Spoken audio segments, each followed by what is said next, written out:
Case नहीं है इससे पहले। ये क्यों किया गया है मैं आपको ये जरूर जानकारी दूंगा। केवल राहुल गांधी जी विपक्ष में होते हुए हम सब जनता की वो आवाज उठाते हैं। अगर कोई हम सब जनता का पैसा लेकर विदेश में उड़ जाता है, फुर हो जाता है, या बैंक का कर्जा लेकर खा जाता है, तो क्या विपक्ष को या विपक्ष के नेता को उसकी आवाज उठाने का अधिकार है?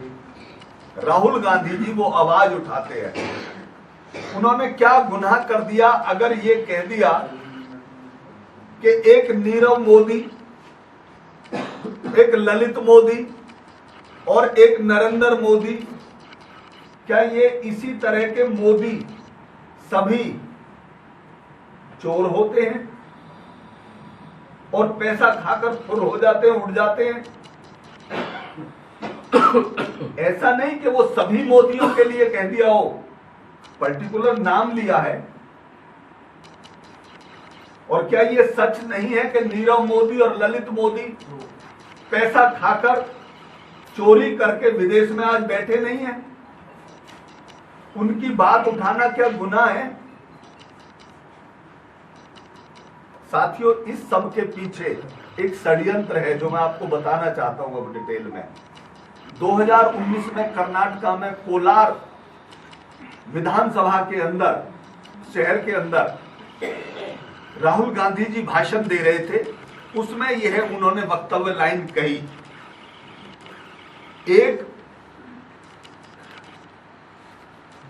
गुजरात के मिस्टर मोदी एमएलए हैं, उन्होंने सूरत में, गुजरात में आकर केस डाला राहुल गांधी के ऊपर मानहानि का, और वो 2-4 महीने केस चला। 2-4 महीने केस चलने के बाद उसी विधायक मोदी ने उस केस पर सिटे लगवा दिया। अब मैं ये केस आगे नहीं चलवाना चाहता, या अभी माहौल ठीक नहीं है, सिटे खुद नहीं लगवा दिया, उस पे सिटे लगा पड़ा था। इधर राहुल गांधी जी लोकसभा में बड़ी तेजी से जेपीसी की मांग कर रहे थे कि भाई जो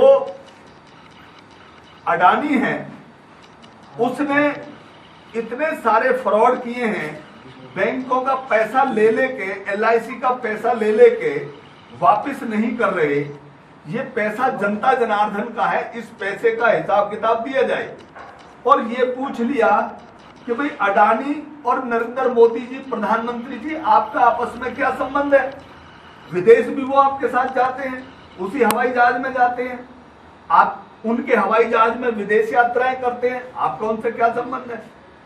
केवल ये बात पूछने के ऊपर जैसे ही भारतीय जनता पार्टी और नरेंद्र मोदी घिरते हुए नजर आए, उस सज्जन ने गुजरात के अंदर जो खुद ने ही अपने केस पे सिटे लगवा रखा था, वो सिटे वापस ले लिया, तुड़वा दिया वो सिटे।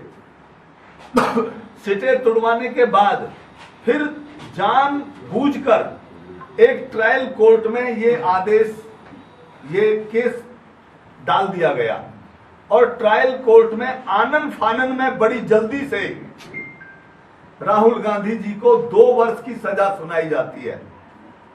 क्या यह सजा 3 महीने नहीं हो सकती थी, 6 महीने या साल भर नहीं हो सकती थी?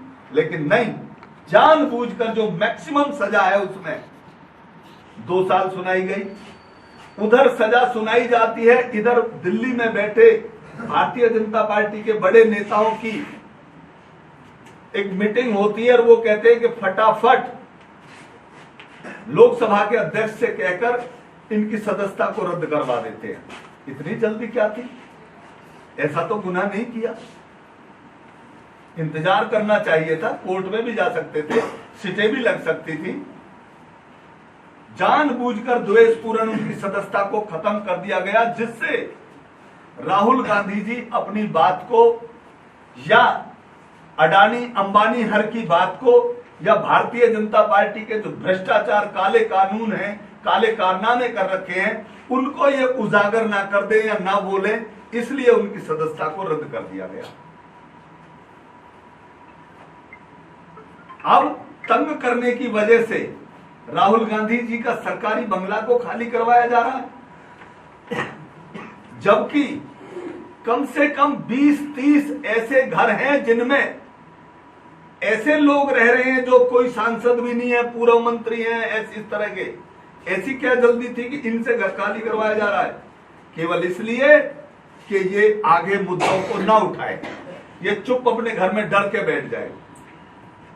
आज साथियों, पत्रकार साथियों, आपके माध्यम से हम इस बात को जनता जनार्दन में लेकर जाना चाहते हैं कि क्या विपक्ष की भूमिका निभाना कांग्रेस पार्टी का या राहुल गांधी जी का फर्ज नहीं है? क्या हम डर की वजह से चुप बैठ जाएं?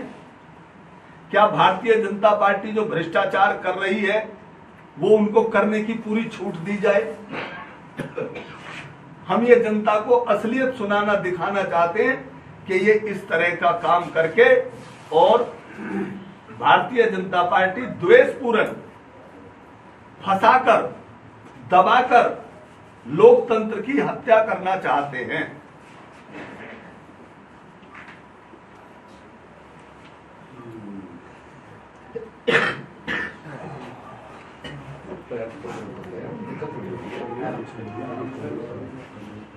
कोई और आपका अभी इस विषय में कोई और पॉइंट?